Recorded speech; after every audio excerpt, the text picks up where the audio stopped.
Matthew scrutinized the divorce papers and smirked. Really, Lisa? You think you'll make it on your own? Without me, you're nothing. His words stung, but I wouldn't let him see it. I kept my expression firm, biting back the retort on the tip of my tongue. Instead, I took a deep breath and assessed the living room. It was a typical suburban home in a mid-sized American city. Everything was incredibly well organized, a stark contrast to Matthew's perpetual messiness. I broke the silence. We'll see about that. Matthew laughed, tossing the papers onto the coffee table. You've never been on your own? You think you can just leave? I'm not thinking, Matthew. I'm doing it. He shrugged, picking up his phone and scrolling through it lazily. Go ahead. You'll come crawling back when you realize you can't handle it. Ignoring him, I moved to the kitchen, the one safe space left in the house. Memories of happier times cluttered my mind every time I stepped through the door. The kitchen was like a parallel universe compared to Matthew's chaos, the harmony amid discord. As I filled the kettle, I heard the low murmur of Matthew's voice from the living room. Curiosity got the better of me, and I tiptoed to the doorway. Yeah, she's finally taking the bait, Matthew said, his voice muffled as he spoke into the phone. Really thought she was something, but she's about as useful as a screen door on a submarine. Can't even keep up with the simplest tasks. My stomach churned. The person I had spent years supporting, laughing with, and loving was selling me short to his friends like I was some joke. Determined to keep my emotions in check, I focused on pouring the hot water over my tea bag, watching the steam curl upward. Matthew's voice grew louder. She thinks she's got this big plan to leave me and start fresh. Honestly, it's pathetic. Once a quitter, always a quitter. The words cut through me, each one a tiny jab that threatened to bring tears to my eyes. I held my breath, willing myself not to cry. I wouldn't give him the satisfaction. I returned to the living room, teacup in hand. You done making your little jokes? Matthew hung up the phone, not even bothering to disguise his irritation. Were you eavesdropping? I didn't need to eavesdrop to know what you think of me. He shrugged. You're oversensitive. It's just harmless banter. Harmless? I echoed. You're belittling me to your friends. They know the truth about you. Maybe you should start accepting it, too. He grabbed his jacket and headed toward the door. I'm going out. Don't wait up. The door closed with a finality that echoed in our strangely silent house. I watched him leave, each step he took away opening a small window of relief in my chest. When the headlights of his car vanished down the street, I exhaled deeply, sipping my now lukewarm tea. This was my test, my chance to prove him wrong. For too long, I'd allowed Matthew to dictate the terms of my life, convincing myself I was nothing without him. But now, it's time to be something more. I walked to the living room, grabbed the divorce papers, and sat at the desk with a pen in hand. I felt a surge of determination, this time different. This time, it was real. I signed my name with purpose, each stroke of the pen a declaration of independence. I'm not nothing, Matthew. I'm just beginning. I stared at the signature on the divorce papers, feeling a strange mix of resolve and uncertainty, but there was no turning back now. As I moved the papers aside, memories of our early days flooded back, uninvited. Matthew and I met at work. He was charismatic, effortlessly charming everyone around him. I was drawn to that magnetism, almost helplessly. Our romance was whirlwind, filled with grand gestures and sweet promises. Early on, we were inseparable. I left my job to support his career, convinced by his words and my own naive belief that it was for the best. Helping Matthew at work started small. A few emails here, a report there. Soon I was practically running his department from behind the scenes. He'd prop up the image while I managed the reality. Our professional dynamics evolved, except it wasn't evolution, it was exploitation. I recalled a recent conversation with one of his old coworkers, Cam. We ran into each other at a grocery store. Hey, Lisa. Long time no see, Cam greeted, throwing some vegetables into his cart. What have you been up to these days? I forced a smile. Oh, still helping Matthew with his work. You know how it is. Cam's eye roll was slight but noticeable. Yeah, everyone knows how it is with Matthew. The guy's a legend in his own mind. I frowned. What do you mean? He's always talking about how he runs the show. Calls himself a genius, but we all know who's really doing the work. I forced a laugh. Oh, you know Matthew, always boasting. Cam leaned in, whispering conspiratorially. Actually, some folks say he takes credit for your work. Heard it more than once around the office. The conversation stayed with me, gnawing at my sense of loyalty and justice. Over time, Matthew's reliance on me didn't breed gratitude but contempt. He treated me like his personal assistant, his condescending attitude growing more frequent. Each task I handled, every problem I solved, felt like another nail in the coffin of our supposed partnership. Days after that grocery store encounter, I was at Matthew's office, dropping off some paperwork he had conveniently forgotten. As I waited, I overheard snippets of a hushed conversation between two of his colleagues in the break room. "You hear about Matthew's latest screw-up?" one asked, chuckling. "Which one? Seems like there's a new one every week. Guy's useless without Lisa," the other replied. My blood boiled, but I walked away quickly, pretending I hadn't heard. Pretending had seemed easier back then. Sitting now in my quiet kitchen, I realized just how deeply the facade went, how much I had buried to keep the peace. I could no longer ignore the extent of Matthew's disrespect. He had built his success on my efforts and derided me behind my back. I picked up my phone and dialed Rebecca, my lawyer and longtime friend. Her voice was a lifeline. "Rebecca, it's time," I said, my voice steady. "All right, Lisa. I'll start the paperwork. We'll get this done." Clicking off, I felt a spark of something I hadn't felt in a long time. Empowerment. The next step in my journey was clear. This was just the beginning, and Matthew had no idea what was coming. I folded the last of the laundry and heard the front door slam. Matthew was home early, which was never a good sign. He stormed into the living room, his face flushed with anger. "Lisa," he barked, "get in here." I walked in, my hands still slightly damp from the laundry. "What's wrong?" He held up his phone, shoving it in my face. "Why did someone tell me you were snooping around at my office?" I took a step back. "I wasn't snooping, Matthew. I went to drop off those papers like you asked." "Yeah. And what else did you do? Gossip with my coworkers? Try to undermine me?" I leveled my gaze at him.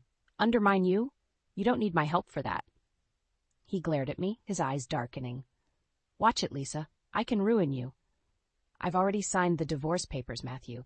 You think you can still scare me?" He threw his hands up in the air. "Papers mean nothing. You'll crawl back when you realize you can't handle life without me." The doorbell rang, breaking the tense silence. I opened the door to find Cam standing there, looking uncomfortable. "Hey, Lisa, can I talk to you for a second?" "Sure, Cam. What's up?" Cam glanced past me at Matthew, who was still fuming. "I think you should know something. Matthew's been talking a lot of trash about you at work." Matthew scoffed from the couch. "Oh, here we go." Ignoring Matthew, Cam continued. "He says you're incompetent, that you can't handle anything on your own." My heart pounded. I know he's been bad-mouthing me. I've heard it before. Cam shifted uneasily. "It's worse than that. Matthew's been flirting with Karen Blake. More than flirting, actually." I looked at Matthew, who was trying and failing to act nonchalant. "Karen? Really, Matthew?" "What?" he said, feigning innocence. "She's just a friend." "Yeah, a friend. A friend who sends you heart emojis and late-night texts." I shot back, my voice rising. Matthew's eyes narrowed. "Don't pretend to be the victim here. You're overreacting. Karen's harmless." Cam stepped in. "Actually, I saw them together. They looked pretty cozy during that business dinner last week." I turned to Matthew. "Care to explain?" He rolled his eyes. "It was a business dinner. Get over it." I couldn't believe him. My mind raced, piecing together the lies, the disrespect, the sheer arrogance. I needed proof, and I needed it fast. "I'm done, Matthew. This marriage is over, and you know it." He smirked. "Good luck. You'll never manage without me." I stared at him, the man I'd devoted years of my life to, and felt only cold resolve. We'll see about that. As he stormed out, I thanked Cam for confirming what I already suspected. Knowing Matthew's true colors gave me the fuel I needed. I started gathering evidence, documenting everything. His texts, his meetings, even looking through his finances. I had pictures of him and Karen at various outings. His secrets were unraveling, and with each new piece of information, I realized how little I actually knew Matthew. But it wasn't just about exposing his infidelity. It was about taking back control. I called Rebecca again, sharing my discoveries. She listened, understanding the full weight of what I had uncovered. "We'll use this, Lisa," she assured me. "This will solidify your case." I hung up, feeling a strange sense of calm. This was no longer about just leaving. This was about getting my life back from a man who had taken too much from me. As I put away my phone, I promised myself that Matthew's reign of manipulation would end, one way or another. I sat at my desk, the cold blue glow of my laptop screen lighting up the documents and pictures scattered around me. Each piece of evidence felt like a step closer to reclaiming my life. Matthew's texts, financial records, and photos with Karen all painted a clear picture. He had underestimated me, and that was about to be his downfall. Rebecca met me the next day at a quiet cafe. I spread the documents out on the table between us. "This is solid," she said, flipping through the evidence. "Matthew really let his guard down.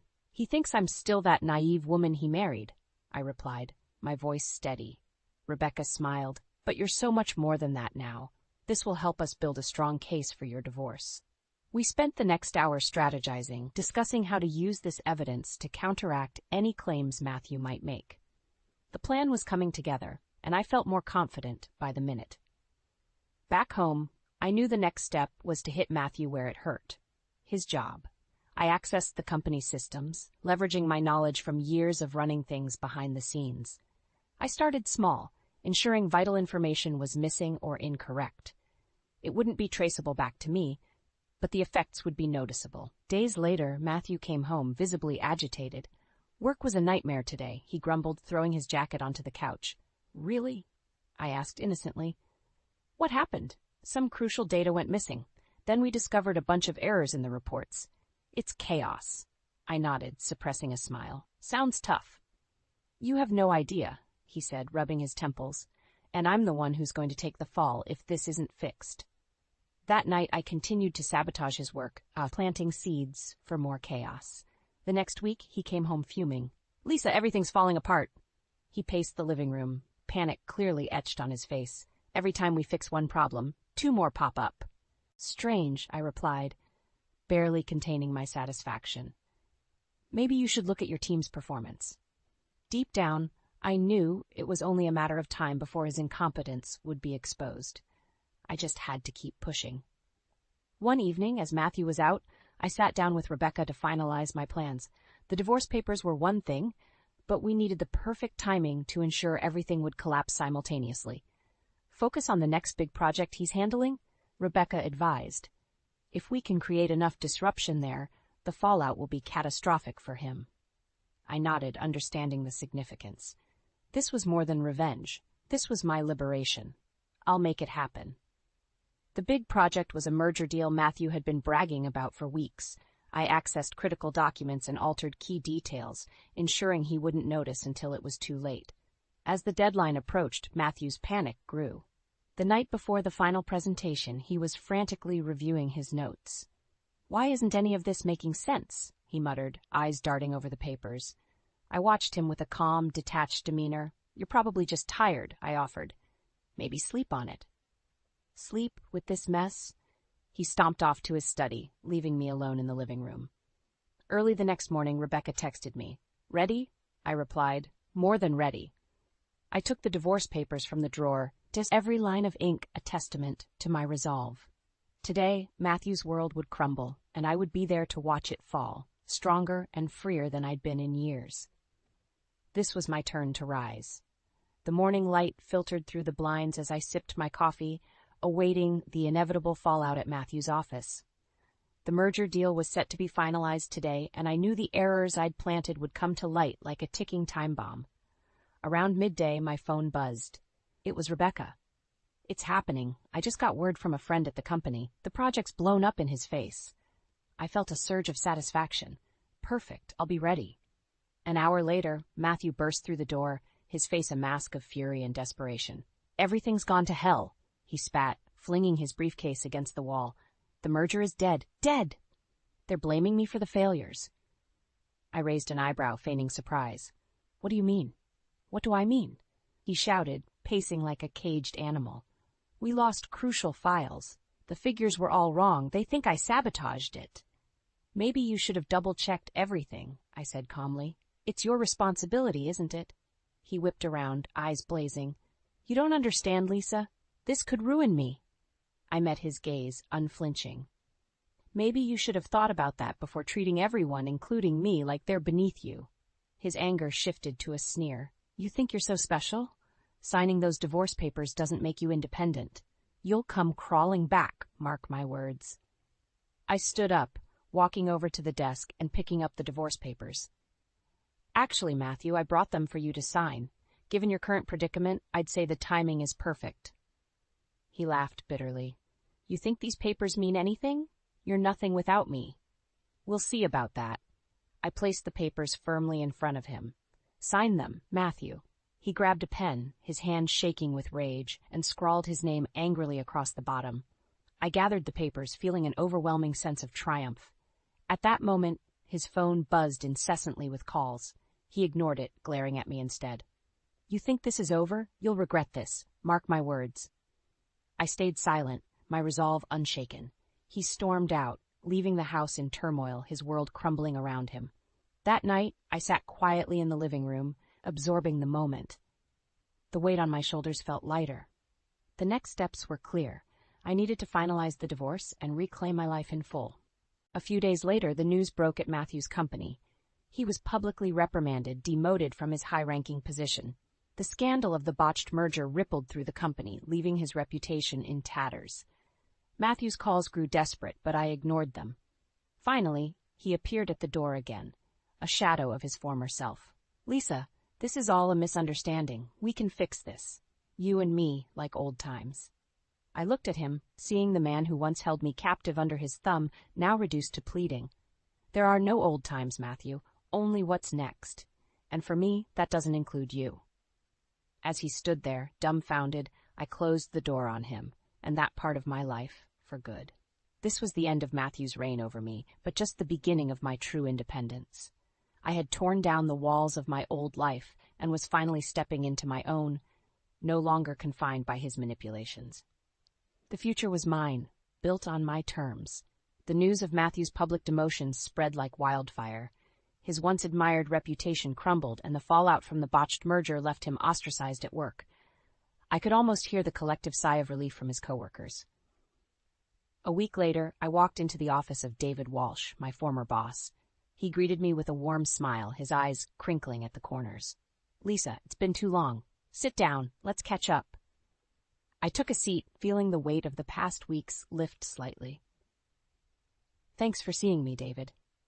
Are you kidding? We've missed you around here, he said, leaning back in his chair. I heard about what happened with Matthew.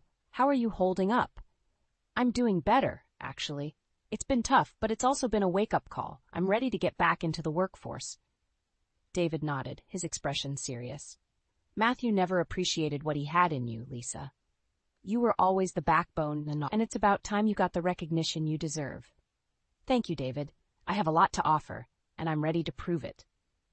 Good, he said, leaning forward. How would you feel about coming back on board? We need someone with your skills and experience. My heart leapt. I'd love that. I'm more than ready.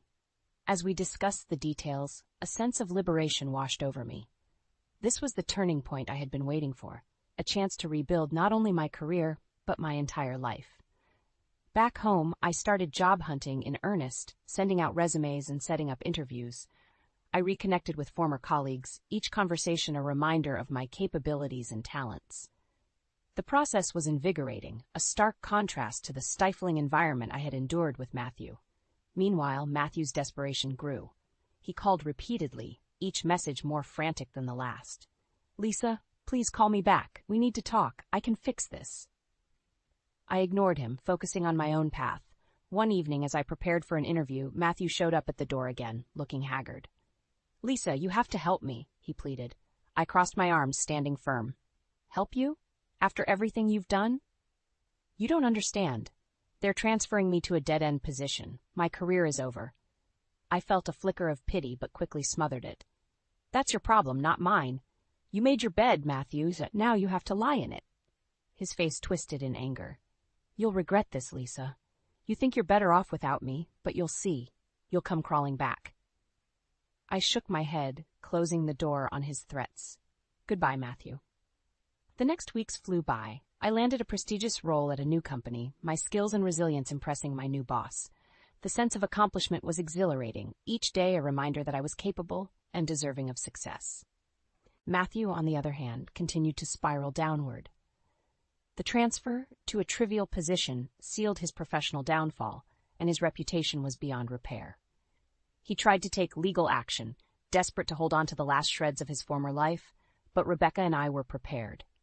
We had the evidence, the paperwork, and the resolve to see it through. In our final confrontation, he attempted to get Lisa back through legal means, but I revealed all the documentation. "You're finished, Matthew," I said with a calm finality. "I've moved on. It's time you do the same." With each passing day, I felt stronger, vindicated. I had not only reclaimed my career, but my sense of self. Matthew's downfall was complete, a testament to his own deceit and arrogance. As I flourished in my new role, his life continued to unravel. This was my victory, my liberation, and as I moved forward, I knew the future was mine to shape, free from the shadows of the past. I was on my way home from work, feeling blissfully tired after a fulfilling day at my new job, when I received a call from Rebecca. "Lisa, we've got a problem. Matthew is trying to contest the divorce. He's claiming you manipulated him into signing the papers." I pulled into my driveway, gripping the steering wheel. "He's desperate, Rekha. Are we prepared to handle this?" "Absolutely, but it means another court date. He's not letting go easily." "All right," I said, my voice steady. "I'll be ready." The court date arrived quicker than I expected. Matthew looked haggard, but his eyes were filled with defiance as he sat across from me. His lawyer stood up first, spouting allegations that made my blood boil. Miss Hartman exploited Mr. Hartman's emotional state, coercing him into signing the divorce papers, the lawyer declared, pointing at me with undue dramatics. I whispered to Rebecca, "This is nonsense." Rebecca nodded. "Let me handle this." She stood, her voice level but firm. "Your Honor, we have ample evidence that Mr. Hartman willingly signed the divorce papers with full understanding. Moreover, we have documentation proving his ulterior motives and abusive behavior throughout the marriage." Matthew scoffed. "She's lying. I was under immense pressure. None of this is fair." The judge eyed Matthew skeptically. "Mr. Hartman, your claims lack substantial evidence. Based on the provided documents and testimonies, it's clear that Miss Hartman has grounds for divorce." I watched as the realization hit him. His face twisted in anger. "You'll regret this, Lisa. Mark my words. This isn't over." I stood my ground, meeting his gaze with unwavering determination. "Actually, it is over, Matthew." The judge finalized the divorce, and I walked out of the courtroom feeling lighter. The weight of our toxic marriage finally lifted from my shoulders. A few weeks after the court ruling, I learned that Matthew had been transferred to a menial position in a remote office. His life had unraveled completely, a stark contrast to his former arrogance. One evening, as I reviewed files for a big project, my phone rang. It was David. "Lisa, I have some great news. We're promoting you to lead the new strategic planning division. Your work has been outstanding."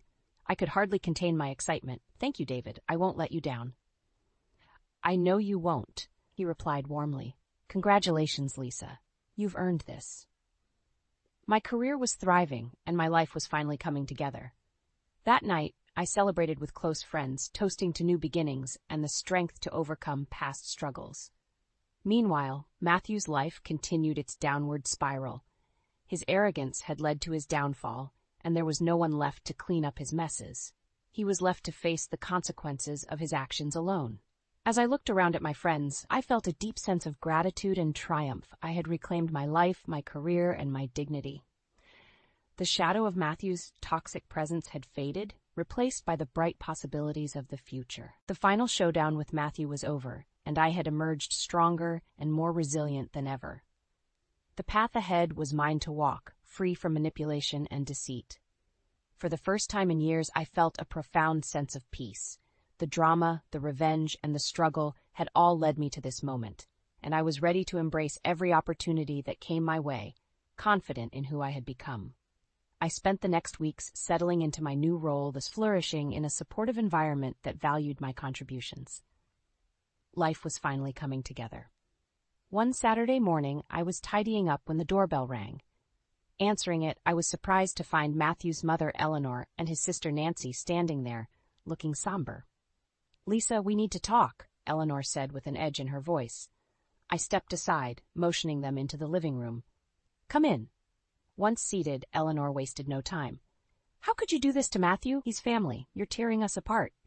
Nancy chimed in, her tone accusatory. "You abandoned him when he needed you the most. What kind of person does that?" I took a deep breath, steadying myself. "You both have no idea what I went through. Matthew's lies, his manipulations, and his affairs were too much to bear." Eleanor's face hardened. "He's your husband. You made vows to stand by him." I held her gaze. "And he broke those vows repeatedly. Why should I stay with a man who treats me like I'm nothing?"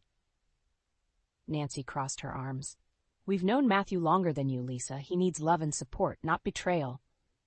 "Support?" I laughed bitterly, like how he supported me by belittling my efforts and taking credit for my work. Eleanor looked taken aback, but she wasn't giving up. "People make mistakes. Families forgive." "There's a limit, Eleanor," I said firmly. "Matthew's arrogance and deceit are his downfall, not my doing." Nancy finally dropped her confrontational stance, seeming to remember who I was to Matthew once, before everything fell apart. "What happened, Lisa? He wasn't always this way." I sighed, feeling a mix of old pains and new strength. "No, he wasn't. But power corrupted him, and he lost sight of what we had. I couldn't save him from himself." Eleanor's face softened slightly. "We didn't know it was that bad. But you must understand, he's still our family." "I understand," I replied, my voice softer but resolved. "But I had to choose my well-being over his dysfunction. I hope you can, too." The room fell silent. Eleanor and Nancy exchanged looks, but said nothing more. They got up to leave, Eleanor pausing at the door. "We'll always care about you, Lisa, but this is hard for us to accept." "I know," I said, holding back a wave of complex emotions. "And I appreciate that, but I had to do what was right for me." As they left, I felt a sense of closure. The confrontation had opened old wounds, but it confirmed my choices. I returned to my desk, looking at the projects awaiting me. My life was moving forward, and I could feel its pace quickening in ways that excited rather than overwhelmed me. Reflecting on my journey, I recognized my transformation. From a supportive wife lost in her husband's shadow, I had become an independent individual charting her own path. I had faced manipulation, deceit, and familial conflict, and had come out stronger on the other side. With a deep breath, I tidied up the remaining reminders of my past, consigning them to a box that would be stored away. My future was now full of potential, unclouded by the failures and betrayals that once held me back. I smiled, feeling a wave of contentment wash over me. The final ties to my past were cut. The world awaited, and I was ready to embrace it with open arms. This was my new beginning, built on my terms. And for the first time in a long time, I felt a genuine sense of peace and purpose.